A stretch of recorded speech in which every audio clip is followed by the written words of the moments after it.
Review number 2. This book is Indelible by Karin. If you don't know what I mean by "and" book number 2, it means that you did not see my last review. You wouldn't know that I'm wearing the same outfit and that I'm doing a review marathon. Got on a Karin kick, and these first couple books were just so short that I got through a bunch of them without having time to sit down and do the reviews. So here we go. Enjoy the sparkles, maybe dress up yourself, and we can have our own little party. This book, Indelible, is also part of the Grant County series, and it is book number 4. I have to say, it wasn't that the audiobook was bad. It was hard to keep up with the changing timelines merely by listening to it. It took me probably 3 tries before I realized how things were being connected. We have the past and the present. We open up with the present, and it is where the local police station is being held up. And then we have the past, where we are seeing the roots of Jeffrey's and Sarah's relationship. I was like, wait a second, I thought we were here, but now we're here. They did try to do, like, if we started at 1 o'clock, then the time would just keep going. So that's how they're differentiating between the 2 time frames. But for me, I was just like, what is happening? So not that it's a bad audiobook, not that it's a bad book, but Indelible, I felt, was not done well to help keep track of things when people can't see that there's a change. With that out of the way, let me get back to the plot. As I said, there's a past and there's a present. We open up in the present. If you didn't see my review of Blindsided, let me refresh your memory. The main characters are Sarah Linton, who is the town pediatrician and coroner of this small town called Hartsdale. And then there is her ex-husband, Jeffrey Tolliver, who is the town sheriff. Obviously, they were married. She caught him having an affair, so she dropped him. Throughout that first book, you see that he still wants to be with her, and over the course of time between that book and this book, they have rebuilt their bridges, and he wants to marry her, but she's hesitant. She's not really into it, and so that's kind of putting him off, but the book opens with her as the coroner having to bring him a report, and she's trying to look nice and be like, you want to do something later, what's going on, when 2 gunmen come and hold up the station. Their target is Jeffrey, though they don't necessarily know who Jeffrey is, because they kill the wrong man. They kill someone who, by all appearances, could be Jeffrey, but that's neither here nor there. I think we're just going to switch between the timelines, just kind of weave it the way she did. And then the past is basically the beginnings of Sarah's and Jeffrey's relationship. We see, because she's extremely educated, and I guess her mother is not a huge Jeffrey fan for some reason, maybe because she doesn't think he's good enough for her daughter, but Sarah and Jeffrey are preparing to go on a vacation to Florida, and as she's packing and talking to her mother, she starts saying some not very nice things about Jeffrey and his intelligence and what she wants from him. Naturally, he overhears it. So they have this really awkward car ride, which is not made any better by the fact that they have an impromptu stop in his hometown. So he is from Sylacauga, Alabama, which don't know if that's a real place or not, but she's like, what? She gets to meet his friends who are not all that fond of him. I mean, of her, the 2 that really matter are a couple named Robert and Jesse. And then, after this impromptu barbecue with his friends, he takes her home, which we learn is not a super great place.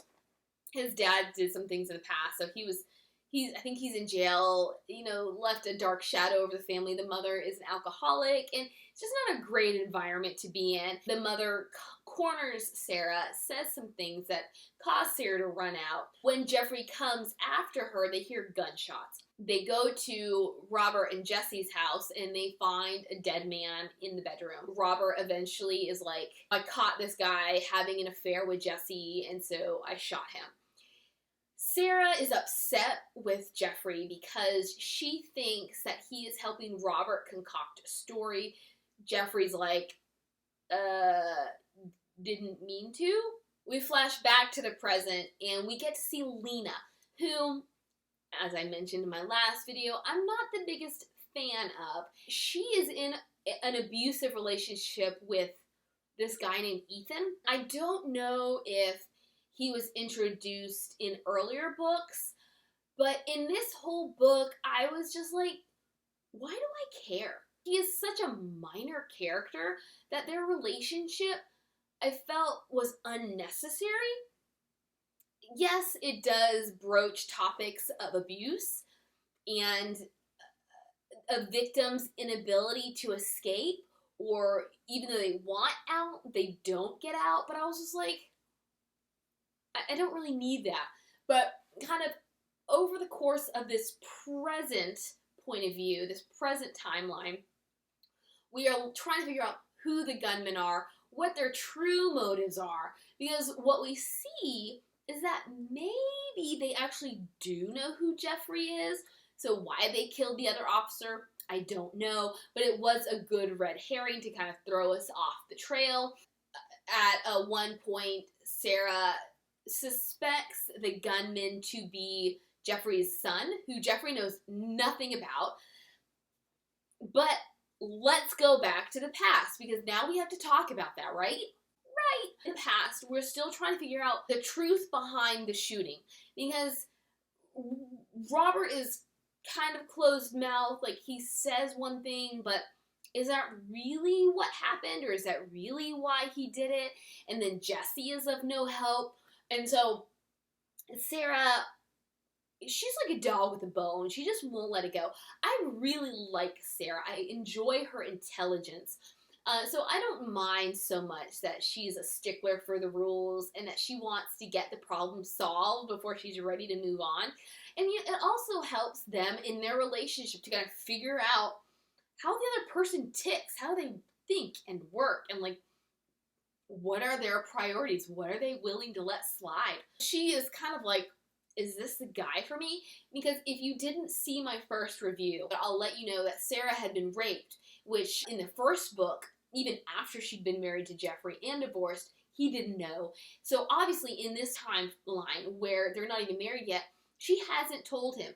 And so there are certain events that I guess make her flash back, make her extra sensitive. So she's like, I just don't know if this is the kind of guy for me. Over the course of this past timeline, we learn that one of the friends Sara had initially met, not Jesse, but one of the other women, had been someone that Jeffrey was dating in high school, but then they broke up when he went to college. What he didn't know was that she was pregnant with his kid. What he did know was that she married one of their other friends a month after he left. So of course that made him angry, but apparently they all made up anyways. This is the kid that Sara figured out because of her doctor knowledge and keen sense of observation. His name is Jared. So she realizes that Jared is Jeffrey's son. I think at this point, Jared's like 10 or something, and Jeffrey has no idea. We are continuing on this story where Jeffrey takes Sara to this old cave that he used to go to when he was a kid, under the pretense that they're going to kind of talk it out. They find the body of a woman there. Now we open up, like if it's an onion, we're pulling back or peeling another layer back, and we know that there is history with Jeffrey and this woman. It kind of relates to why everybody in the town treats him like a pariah. At first, I was thinking it was because his dad was a bad dude, and so maybe everybody just thought Jeffrey was going to be the same way. Here's a spoiler, all right? The girl, her name is Julia. She had accused Robert, who was involved with the murder, of raping her. But then Robert, because Jeffrey was basically gone by then, was like, no, it was Jeffrey. Everybody is then thinking although I don't really know how this didn't get back to Jeffrey, but Julia gets pregnant, and so everybody's like, well, Jeffrey's the father, obviously, and Julia, some way or another, had some other kid, so now she disappears. Both kids are left with their grandmother, and it's a bad home situation. So, double spoiler, the dead guy was not having an affair with Jesse, he was having an affair with Robert. And then Jesse walked in on them, kind of lost the plot, and shot the guy. Robert hates himself so much for this inclination of his, he's willing to take the blame. He just thinks that he is so disgusting, that this lifestyle is so disgusting that it'd be too shameful for people to find that out rather than to think he's a murderer.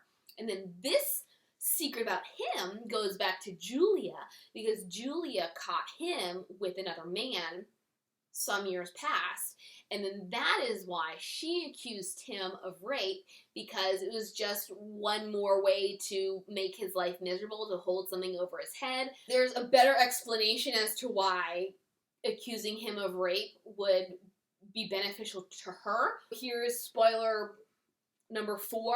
The chief of police, who had sort of taken Jeffrey and Robert under his wing while they were growing up, had been having an affair with Julia. So he is the father that everybody thinks came from the rape. She was under this delusion that he was going to marry her, I guess make an honest woman of her, take care of their kid with her, and he was like, not with the town slut. He ends up killing her and puts her in the cave. But then Jeffrey, upon going to him and being like, look, this is the deal with Robert, says, I know you're the dad, because they're just little clues that Sara figured out and she told Jeffrey. And so then the sheriff ends up killing himself rather than being disgraced. I don't think the truth about anybody ever really got out. Jesse does go to jail. Robert escapes. That sheriff, he just, is dead. Sara and Jeffrey go back home. Back to the present, we learn that the son, because all we know is that one of the gunmen thinks Jeffrey is his father. So that's why Sara is like, oh, are you Jared? No, it is the boy from the rape. This whole time has just been holding a grudge against Sara and Jeffrey, because when all that stuff of the past was going down, the grandmother had brought him to the house and was like, let me go off on you and, look at your kid, or kid, look at your dad. So for the longest time, the boy was waiting for Jeffrey and Sara to come take him away, and they never did. And Sara, in this present tense, is like, we didn't know. Which,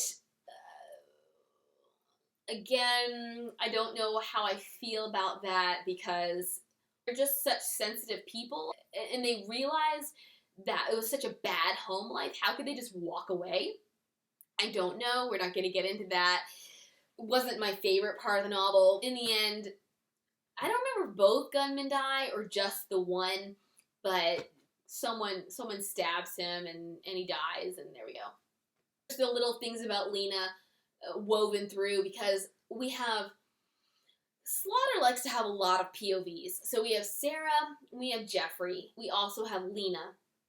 And with Lena's POV, we get glimpses at that abusive relationship, but it's really more focused on getting everybody out of the hostage situation. But at the end, I don't understand this. She's like, all right, I'm not going to put up with this anymore.